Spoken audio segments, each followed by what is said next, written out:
Manchester United into the top 5. 3 goals, 3 points at Old Trafford against second from bottom Watford. The bottom club Norwich dispatched at Molineux.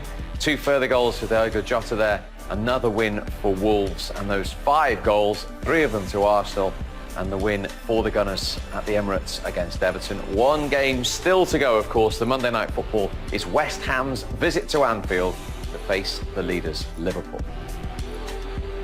Liverpool will have the opportunity to stretch their lead again at the top, but the big move is today on Manchester United into 5th, which is currently a Champions League spot, remember.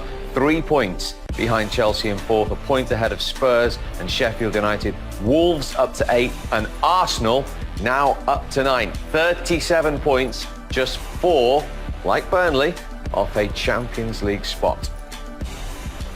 That defeat pushes Everton into the bottom half on 36 points, 2 ahead of Southampton.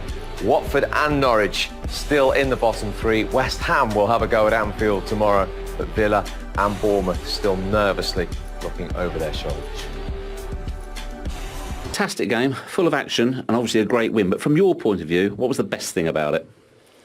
The best thing is the spirit that we showed. Just coming back from Europe, 3 games in 7 days, consider a goal in first minute, the way we reacted, the way we played for 60-65 minutes is exactly what I want from my team. And against the resilience that some of the players showed when they were absolutely knackered and they kept going and going and going. And this is exactly what I want. Did the game change for Arsenal in some ways, obviously after getting over that initial shock, but the substitution that you were enforced to make? I don't know, probably a little bit, but we had no choice. With Kolasinac, he had a shoulder. And then with the other ones, everybody was looking at me saying, I'm cramping, I'm doing this and doing that. We could only change 2 players. I tried to condense a little bit more the midfield and have a little bit more energy. But we had to defend at times very, very deep, and we suffered. Bernd Leno said he should have done better on Everton's second goal, but did he more than make up for that with his second half performance? Yeah, absolutely. He was really good. In the right moment, he saved us, and I'm really pleased with him.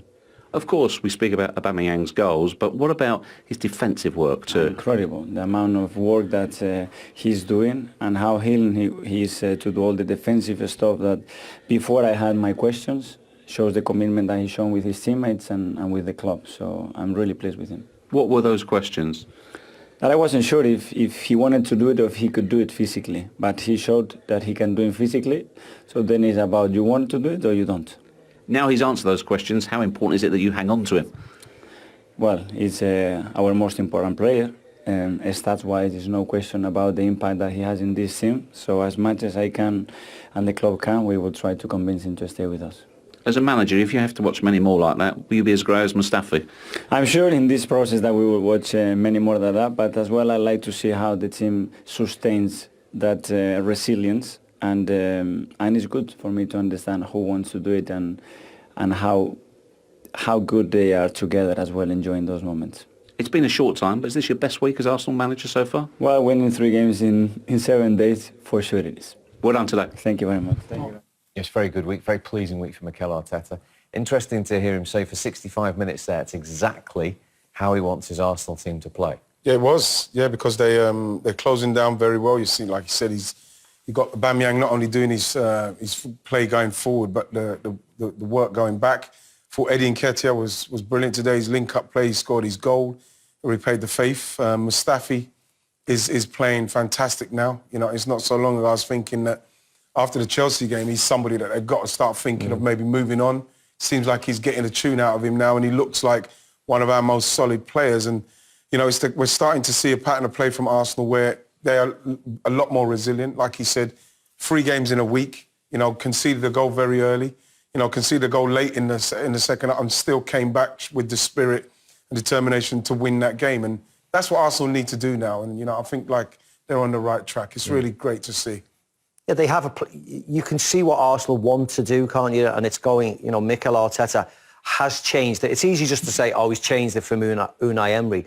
But you can see what he wants to achieve. He wants to play through the fields. He wants to play from the back with David Luiz, Mustafi. They're not scared to drill a nice pass in between players into midfield. The players he had in midfield today were all ball-playing midfielders who wanted to turn and go forward. You You know, he's got the wide men working back, working hard. So they're all buying in to the plan that he wants to do. And the way he wants to play is the right way he wants to play. He wants to play entertaining football. He wants to keep the ball on the ground. He wants to entertain the crowd, be positive and make and score chances. And, you know, for 60, 65 minutes, as he said, I think it was the best. I mean, I haven't seen Arsenal as much as Wrighty, but it was as good as I've seen them play this year. And it's certainly as good as I've seen them under Mikel Arteta. So, you know, the future is bright for them if he gets the investments that he wants, of course.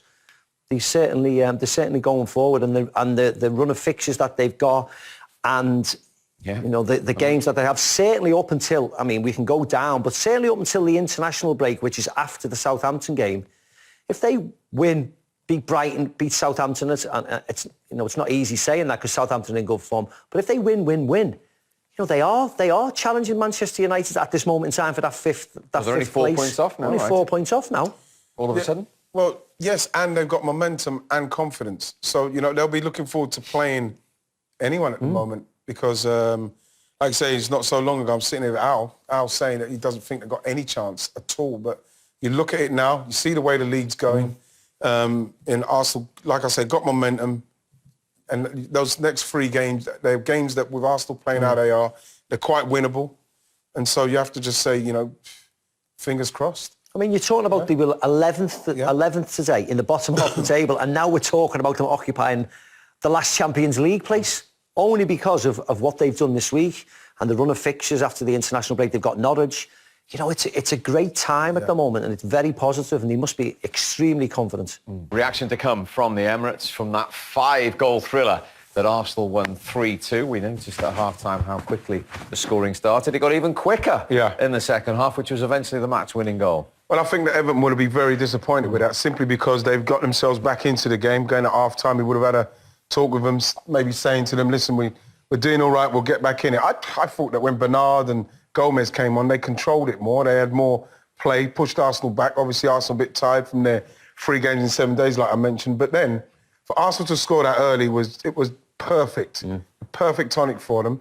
And I thought, it could have been avoided. I thought that didn't do enough to stop the cross, and that Aubameyang, maybe I think Sidibe could have been a bit closer, but it was a brilliant game to watch. Really good game. 24 seconds into the second half, that strike.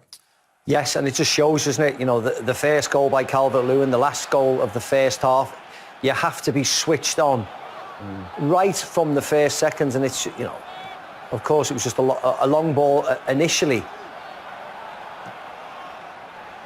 And it's all it is Sidibe's there with Aubameyang. Aubameyang's movement's really nice. He's in there and then he points wide and just takes a step away from Sidibe, and Sidibe doesn't go with him. And then by the time the ball comes in, there's not a lot of pace on the ball. As you can see, he's just onside. There's not a lot of pace on the ball, but Aubameyang's movement is the one who gets away from him. Point to the right, steps away, and then by the time the ball is hitting his head, Sidibe can't get there. He just tries to put him off. It's too late. Sometimes I mean, he's a ruthless finisher, isn't he? Sometimes that's all you need, though, Stevie, because you just need to move to come back to the same place some of the times. The defender is always going to be worried about where he is. Do I want to leave this space?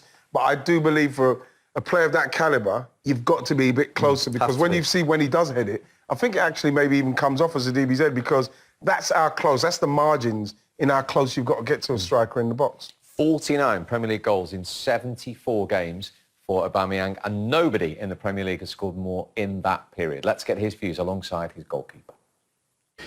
Bert, Oba, first of all, a terrific victory. How much did you have to dig deep into your well of character and also energy after the week you've had? Yeah, it was a tough week, and it was hard today to find some energy at the end of the week, but we did it. I think everybody is doing well and giving more than 100% to win this game. Bernd, did you feel that you were hanging on a bit in the second half? Yeah, I think you could see that our power was at the end, and we were fighting. I think when you see all the faces, when you see how Oba's blowing, you can see how much he was running, and everybody was happy after this game because we deserve this after this tough week, and we have to keep going like this. Your goals were hugely important, of course, Oba, but how about the saves? Several saves that Bernd made second half. Yeah, we're always happy to have him. you know. He saved us a couple of times, had the right moment, so we are really happy to have him, and we're proud of him, and yeah, we know that we can count on him. That's always good for us. Then he gives us some energy, some more energy to push and to give everything. Thankfully, it doesn't matter now, but Everton's second goal, could you have done anything about it? Did it just come at an awkward height? Yeah, maybe I could. My starting position could be higher, but you know, the goalkeeper, it goes always very quick, and yeah, I think it was very unlucky from me and a little bit lucky from, I think, Richarlison, but at the end doesn't matter. We won this game, and yeah, that's the most important thing. Oba, your 2 goals, once again, your movement, a big factor. But how good was that ball from David Luiz for the first? Great ball. I knew when I saw his face, he was how we say this. It was commitment. How we say? Well, okay, doesn't matter. He was with the ball. He was with the ball, and yeah, I just ran through the defense, and then I was 1-against-1, and yeah, I love this. So that's good. Well, that's the perfect illustration. You didn't actually speak, but you knew exactly what he was going to do, and he knew what you were going to do. Yeah, I know. Yeah, that's it. Also, as well, how much were you caught perhaps in the second half? Not sure, at 3-2 up, do you go for the 4th goal, or do you hang on to what you've got? Were you almost caught in 2 minds? Yeah, I think we try to have some actions to score goals, but I think the most important was to not take another goal. So we were defending with our everything, with the heart. So yeah, that's it. Okay, lastly, another 2 for you today. You're closing in that magic 50 for Arsenal. What will it mean when you eventually get there? Sorry? You're closing in on that magic 50 goals. Yeah. What will it mean to finally get there? Yeah, I'm just happy, always happy to scoring goals, and I have to thank my teammates always. But you put on a superb second half display, but you've just been pipped to man of the match by Oba. Perhaps you do the honours and hand it over to him, please. Yes. Thank you very much. You deserve this, yeah, my friend. Like always, he has too many trophies. You deserve he it. deserves this. He's an outstanding player, and we're very happy that we have him in the team. And yeah, luckily he plays now for my team. Before in Dortmund he played for another team. I hated to play against him. Yeah, we're happy to have him. You're friends now. Yeah, of course. My well done, guys. Thank you both. Thank you, Oba. Yeah, former Bundesliga opponents, Premier League teammates, significant figures at both ends of the pitch today. We've seen Aubameyang's match-winning goal. What about arguably a match-winning save from Bernd Leno to deny Calvert-Lewin? Match-winning saves, because it shows how mentally strong he is, because he was at fault for Everton's second. But the fact that he can come out and make the saves he does and still be very brave. I mean, this was just a point-blank save. He was way onside. Granit Xhaka was playing him on the bottom of the screen when he closed down Bernard, but he has to be very strong, doesn't he? And this was a wonderful save. Yeah. The thing about it is that he's taken a blame for that goal. He said maybe I could have came up online a bit quicker, but again, you know, these saves, he's been making these saves for the last couple of seasons for Arsenal, keeping Arsenal in games. And now that Arsenal are in a situation where they are starting to win games and they're defending a bit better, those are, like Steve saying it, they're match-winning saves. Was your heart in your mouth when Calvert-Lewin leapt in the last couple of minutes with that opportunity? Yeah, it was, because I believe that from where he was, he would have thought that he leapt brilliantly as well. And he would have thought that once he's connected with that's probably going in the goal. I feel that at the back post, Oba was got into a little bit of you know, when you look at Oba with, I think it's Jeremina, this is a great ball in. And I'm thinking that all he's got to do is get that on target, and he's thinking the same. He's probably thinking that it will be on target, but it's, in the end, you know, he's just missed the target. It's just one of those things for Everton, wasn't it? You know, any other day that might nestled in the back of the net. Bernd Leno made a good save from Richarlison with his legs in the second half. So Everton did all they could. They were excellent, Everton. They've just come on the wrong side of a defeat, and sometimes that's what happens. The main thing is that their movement, their passing was excellent. They knocked the ball around really quick, Everton. I mean, so did Arsenal, of course, but I'm just saying because Everton are the losing team. Great to see Andre Gomez come back. He looked as if he's been playing for a long time. Nice and confident. Bernard came on. And, you know, Everton are moving forward. That's the good thing. Loads and loads of plus points for both teams today, even in defeat for Everton. But it is Arsenal who take the 3 points. 3 wins in all competitions in a week for the Gunners. Disappointment for him delight for Mikel Arteta.